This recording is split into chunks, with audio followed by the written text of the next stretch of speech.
Assalamualaikum warahmatullahi wabarakatuh. Jira jirtu kabajamtootaaf jaallatamtootaa walitti deebineeti jirra. Har'a gaanyoo akkasumas taatee addaa kan ta'ee fi oduu ammaan tanaatiinis eegallee walitti deebineeti jirra. Chaanaala kiyya eegalatu birraa kan yeroo hedduu dhaabna hordoftamutti keessumaa akkuma sentanii laayikii fi sheer sirraa godhuun nafaan akka taataniif ni jira.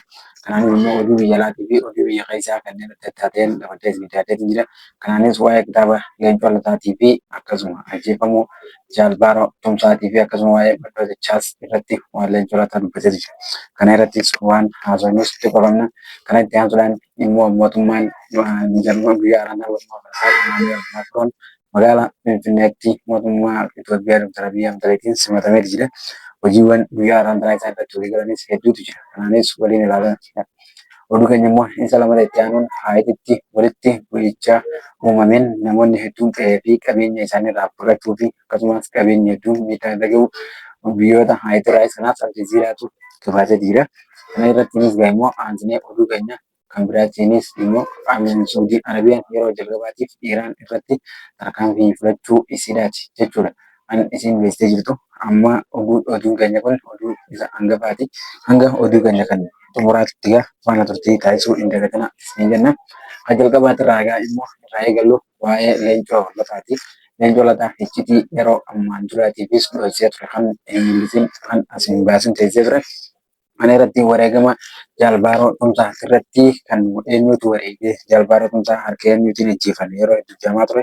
Baaroo tumsaa jaarraa abbaa gadaatiitu ajjeese jechuun namoonni Oromoo hedduun jaarraa abbaa gadaa irratti duula garaagaraa gaggeessaa turan. Kana irratti immoo akkasuma leencoo lataa waan inni ifa baasetu jira. Mee dhimma leencoo lataa irratti fi akkasuma barreeffama dheeraa inni qopheesse irrattis waan waliin dubbannu qabna. Waa'ee kanaa irratti kitaaba leencoo lataadhaa barreessa kanas dubbineeti walitti deebine. Leencoo lataa akkana jechuudhaan barreesse. Hararirraa miseensi keenya Damshoo jedhamuun durfamu Haramaayaa deemnee gara ganamaa waraana Abaawoo Maayaa Xalloo jiru geenye yeroo geenyutti immoo Baaroo Jaarraa fi Mul'is Gadaanis muka guddaa mooraa waraanaa keessa jiru jala ta'anii isaanis mari'achaa jiran jechuun akkuma kanaan barreesse. Itti aanseetis immoo nagee gaafadhaanis xiqqoo haasofne sana booda haala siyaasaa Finfinnee fi akkasumas wal gaafannee xiqqoo haasofne sanaan booda haala siyaasaa Finfinnee keessa jiru naan gaafatanii isaaniifis ibsee kanneen ibsa kiyya kana dhaggeeffatanii akkaan xumureen gara marii isaaniitti deebi'an. Marii isaaniitiinis dirqama dhaaba barnoonni biyya alaa deemee raawwatu irra akka ta'ee fi hubadheetiin ture. Baaroon immoo gara Jibuutii bahee Suudaan akka deemu karoorfannee jirra. Akkuma sanaanis karoora kanatti Baaroon Abbaa Caalaa fi Tashoomaa Eebbaa waliin Suudaan deemee isaanis Xahaa Abdii kan Kaartuumitti waajjira Abaawoo saaqe waliin ta'anii dirree lixaa saaquudhaaf hariiroon alaa fi hojii dippiloomaasiidhaa ajandaa marii keessaa tokko ture. Baroota gara Awurooppaattii fi Chaayinaattis jaarraan marii keessaas tokko ture. Baaroon gara Awurooppaa fi Chaayinaa jaarraadhaa waliin erga mari'anneen booda gara baha giddu galeessaa imaluudhaan galii akka sassaabaniif akka ramadaman akkaataa deemsa isaanii tokko tokkoon kaa'ameera. Kanaanis malees waardiyaa fi warra karaa agarsiisan qopheeffatanii jiran. Mariin sanaan keessattis anis akkaan isaanii waliin deemu murtaa'e. Marii akka xumuramuunis Mul'isii fi jaarraa kaanii deeman. Akkana jechuudhaan barreessee ture barreeffama isaa keessatti jechuudha. Mul'isii fi jaarraanis kaanii wal mari'atanii gara biyya alaatti deemanii Chaayinaa fi hundaas ga'anii akkaanii wal mari'atan jechuun fuula barreeffama isaa kanatti barreesse jechuudha. Inni yogguma sunitti dhagee badhoonis hin ajjeefadhoo fi jaalwanniin jechuudha waliin jiranii yeroo sun waliin ajjeefne jechuudha. Qe'een sun hundinuu yeroo sunitti dhagee gaafa inni dhagetti jechuudha. Hayyeeme marii isaa kana booda barreeffama isaa dheeraa kana waliin kan itti fufnu ta'a. Mariin akkuma xumurameen Mul'isii fi jaarraan ka'anii deemanii anii fi Baaroon achuma teenyee waan garaa keenya haasofne. Baaroon turtii isaa Harargee hariiroo hooggansaa gidduu ture miidhamee jira waan ta'eef yeroo natti himu akka dhaammannoo dhumaatti dhaggeeffadhe. Baaroon amma tokkoyyuu mufachiisee hin fedhu.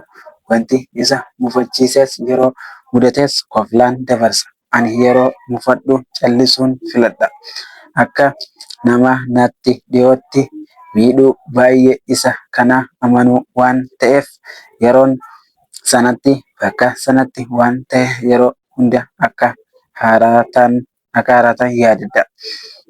Leencoon nuti as iddoo hin qabnu naan jedhe dhaabbannaan onneen koo leencoo nuti as iddoo hin qabnu naan jedhe dhaabbadheen onneen koo waan dhaabbate natti fakkaatee waliin bu'uunee deemne. Haaluma kanaanis qoodamuun keenya ka'eenya. Leencoon bakkuma sunitti yeroo isaan wal dubbatanii fi isaanii dabarsan irratti nuti asii bakka hin qabnu lafa hin qabnu jechuun wayita inni dubbatee miti leencoon dubbisan akka malee onnee kun namii ta'e leencoon. Kun immoo kitaaba isaa keessatti leencoon haala saniin ifa baasee ture jechuudha. Waan ammaan duratti dhoofamee ture san guutuu isiidha. Takkittiisii osooniif hin dho'isin ifa baasee as deebi'ee jira jechuudha.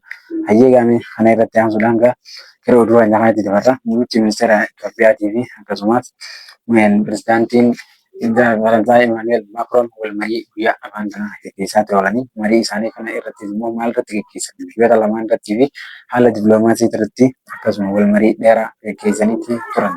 Muummichi ministeera Itoophiyaatis wayita inni boolee ittiin addunyaadhaa gahutti simannaa ho'aa isaaf taasise haaluma saniinis simataa jira jechuudha.